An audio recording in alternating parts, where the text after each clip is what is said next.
Assalamualaikum warahmatullahi wabarakatuh. Prof hadir kembali dengan kisah Yu Legend, si anak SMA mantan tentara bayaran. Bagi teman-teman yang baru saja bergabung, silakan ke halaman utama channel untuk melihat playlist Yu Legend dari episode pertama. Jadi, langsung saja siapkan bantal, mulai rebahan, dan simak kisahnya. Malam itu, di SW, seorang wanita terlihat sedang meyakinkan Ji bahwa dia tidak bercanda dan bersungguh-sungguh. Ji memastikan apakah Kim Yuk-yo benar-benar datang mendadak hanya untuk meminjam pengawalnya.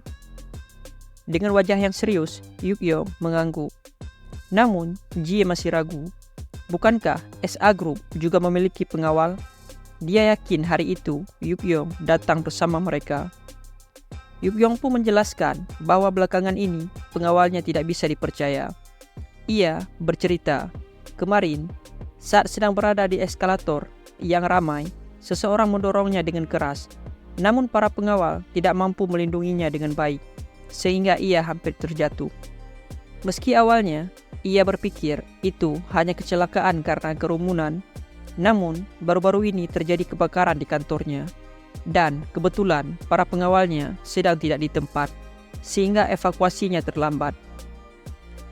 Mendengar cerita itu, Ji bertanya, apakah Yuk-yong sudah mencoba mengganti pengawalnya? Yuk-yong mengiyakan, menjelaskan bahwa setelah berbicara dengan pihak atas, ia memang sudah mengganti pengawal. Namun kesalahan yang sama kembali terjadi. Ji merasa aneh, mengingat tim keamanan SA Group termasuk salah satu yang terbaik di Korea. Dan tidak masuk akal jika kesalahan seperti itu terus berulang. Dia mendesak Yuk-yong untuk jujur. Dengan wajah takut, Yuk-yong mengungkapkan kecurigaannya. Mungkin para pengawal SA bukan melindunginya, melainkan mengawasinya. Ji terdiam mendengar hal itu. Namun Yuk-yong mencoba tetap berpikir positif. Mungkin saja itu hanya perasaannya. Ia pun meminta bantuan Ji selama sebulan untuk memastikan apakah perasaannya benar. Jika pengawal yang dikirim Ji mengatakan tidak ada masalah, ia akan yakin bahwa dirinya hanya terlalu sensitif. Ji akhirnya setuju dan mengatakan akan mengirim orangnya besok pagi. Keesokan harinya, Yuk-yong meminta pengawalnya untuk menjaga orang yang dikirim oleh SW. Meski tugasnya hanya sebentar, Legend memperkenalkan diri dan memohon kerjasama selama dirinya bertugas. Ketua pengawal sempat memprotes karena merasa seharusnya Yuk-yong memberitahunya terlebih dahulu. Namun Yuk-yong meminta maaf, beralasan bahwa Ji mendadak meminta bantuan. Ia juga menenangkan pengawalnya, mengatakan bahwa Legend tidak akan meraporkan, dan identitasnya telah dijamin oleh SW. Setelah beberapa pertimbangan, ketua pengawal akhirnya setuju. Di sisi lain, Yuk-yong merasa sedikit tidak nyaman melihat usia Legend yang sangat masih muda. Sebelumnya, ia sempat bertanya pada Ji, mengapa mengirim pengawal yang masih muda? Dan Ji menjelaskan, meski Legend masih dalam masa pelatihan, kemampuannya tidak perlu diragukan. Yuk-yong masih ragu, namun Ji menenangkannya, mengatakan bahwa kecurigaan pengawal SA akan berkurang jika mereka mengira Legend hanya sedang dalam masa pelatihan. Kenyataannya, memang tidak mudah untuk menempatkan seseorang baru di sisi Yuk-yong tanpa menimbulkan penolakan dari pengawal lain. Memikirkan hal itu, Yuk-yong tahu bahwa perkataan Ji benar adanya. Ia pun terdiam dan melirik Legend, kagum melihatnya memiliki wajah tampan. Tak lama setelah itu, Yuk-yong memberitahu Legend bahwa ia akan pergi dinas keluar, dan tugas Legend hanya mengikutinya. Begitulah tugas Legend dimulai. Saat sedang berjalan, Legend mengingat saat Ji meminta bantuannya. Meski bisa saja itu semua hanya dugaan semata, Ji tak bisa menolak. Meski tidak bersifat personal, Yuk-yong dan dirinya banyak bekerja sama dalam berbagai hal. Tidak ada salahnya dia memberikan bantuan. Legend menjalankan tugasnya dengan profesional seperti biasa. Dia menunggu di pintu, sementara dua pengawal lainnya berencana bergantian saat berjaga. Melihat Lejin yang diam saja, salah satu dari mereka menyuruhnya beristirahat sebentar. Namun Lejin menolak. Jadwal hari itu akhirnya selesai, dan Yukyong merasa lega.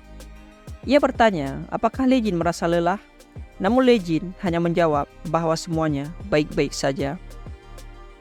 Yukyong kemudian berkata bahwa Ji tampaknya sangat mempercayai Lejin, sebab baru kali ini ia melihat Ji begitu mengakui seseorang.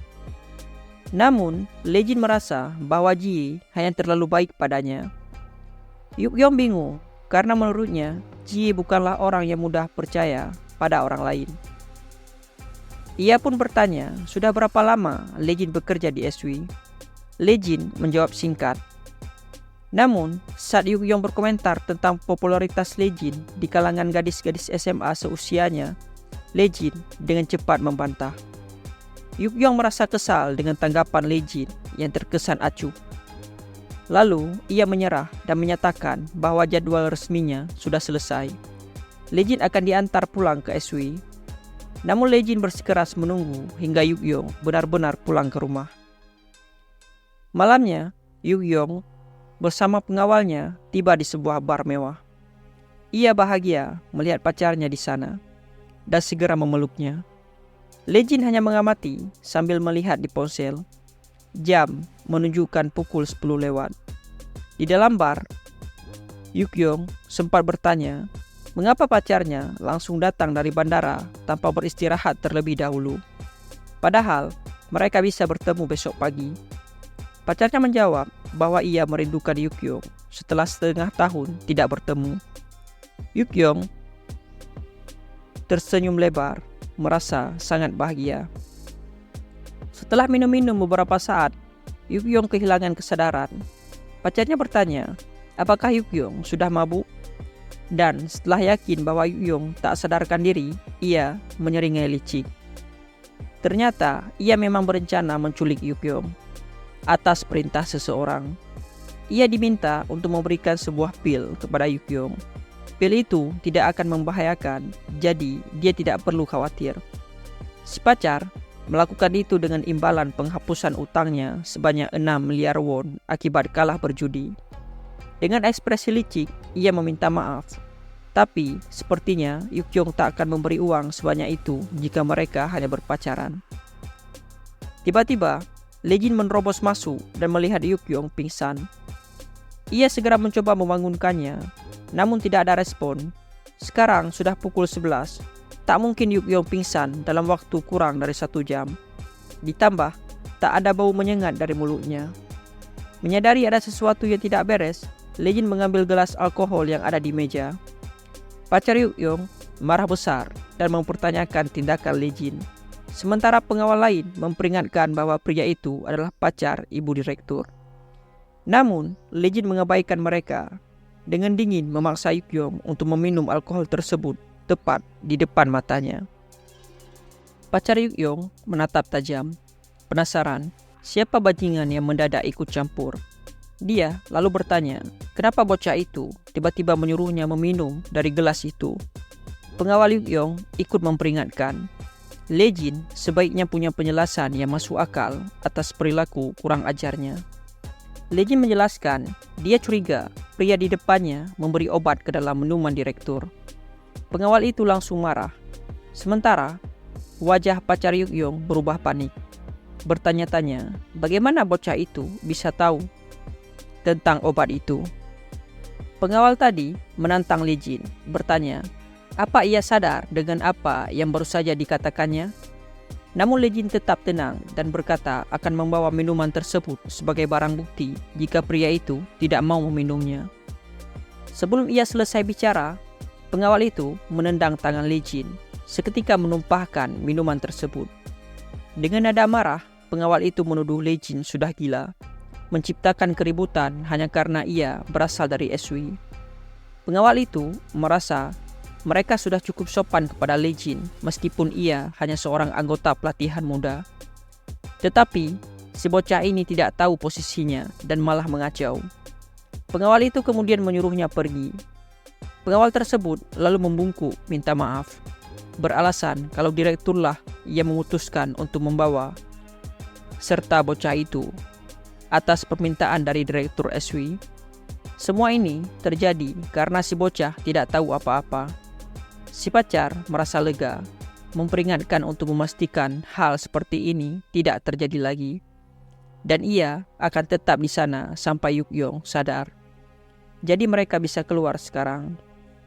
Dalam hatinya si pacar, ia bersyukur masih ada waktu sebelum para wartawan tiba. Namun dia terkejut ketika melihat Yukyong tiba-tiba digendong tanpa memperdulikan orang lain. Lee-jin beranjak pergi dari sana. Pengawal tadi mencoba menghentikannya, tapi Lee-jin menendang lututnya hingga dia terjatuh, dan kemudian menendang kepalanya seketika membuat pengawal itu pingsan. Pacar Yukyong merasa ngeri, tapi dia diabaikan. Lee-jin segera membawa pergi Yukyong. Di lorong, dua pengawal melihat mereka dan berpikir Lee-jin sedang menculik direktur. Melihat itu, Lee-jin dengan hati-hati membaringkan Yukyong di lantai, lalu berdiri menghadapi kedua pengawal. Namun dia diremehkan.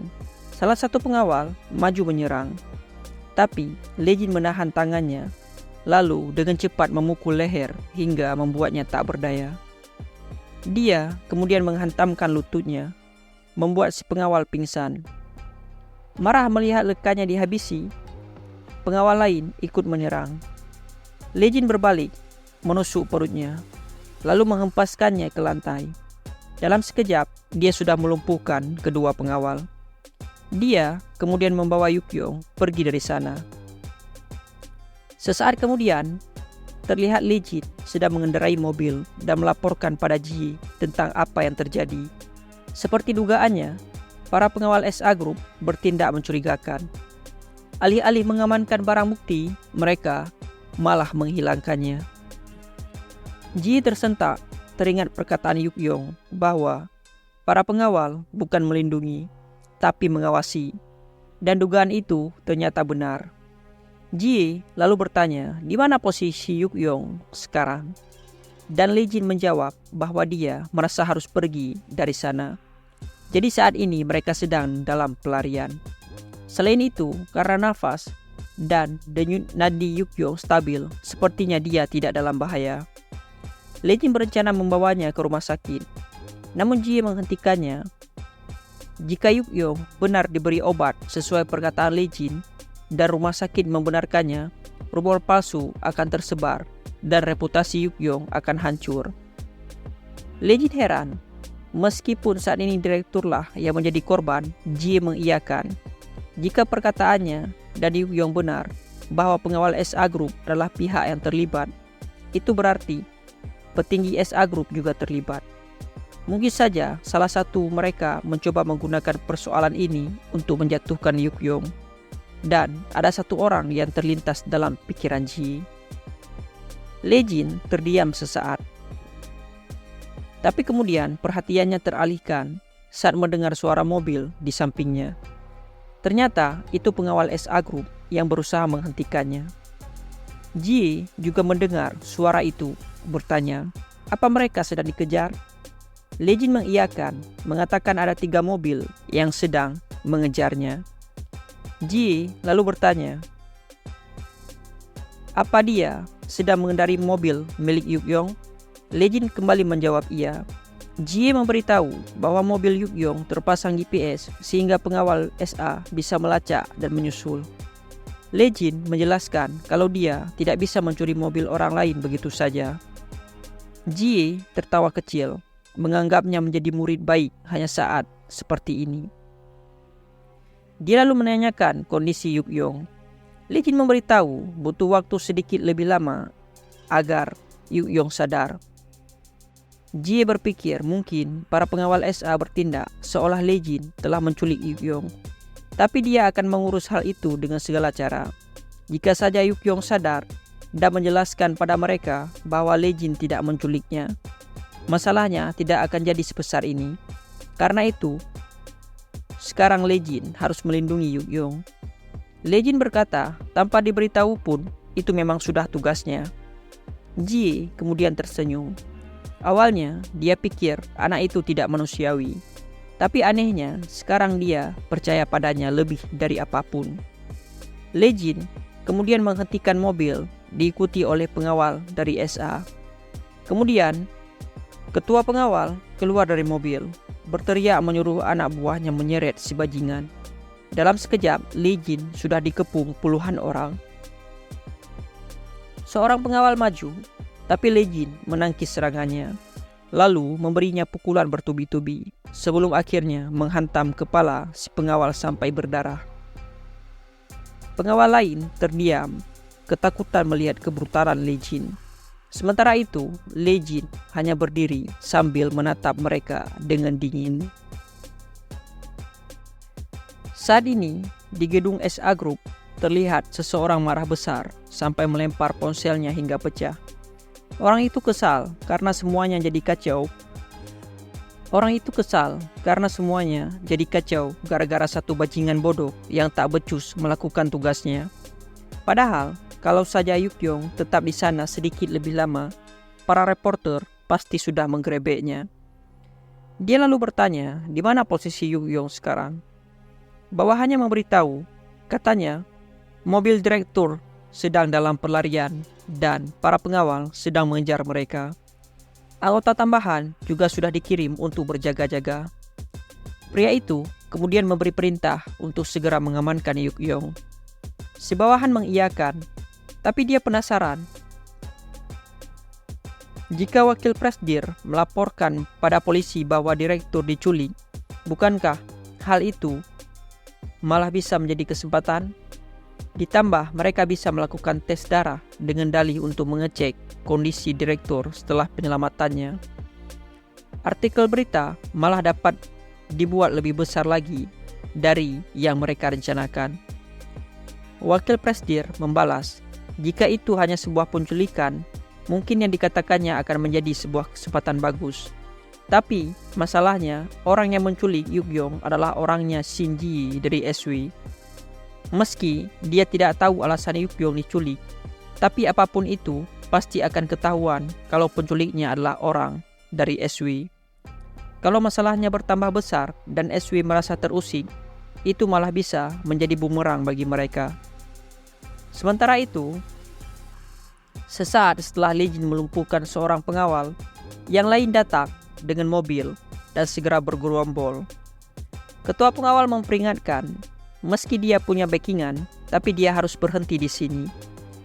Ketua tidak tahu apa yang ada di kepala bocah itu sampai melakukan semua ini. Tapi dia sudah menculik direktur, dan ketua tidak bisa membiarkan masalah itu begitu saja. Lejin menyangkal dia tidak menculik direktur, tapi hanya melindunginya. Si ketua marah besar. Apa maksudnya dia melindungi direktur dari mereka? Lejin tak menanggapi itu dan hanya menatapnya.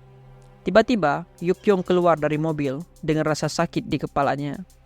Ketua pengawal terlihat khawatir menanyakan apa beliau baik-baik saja. Namun nampaknya Yukyong kebingungan dengan apa yang terjadi dan kenapa dia ada di tempat seperti itu.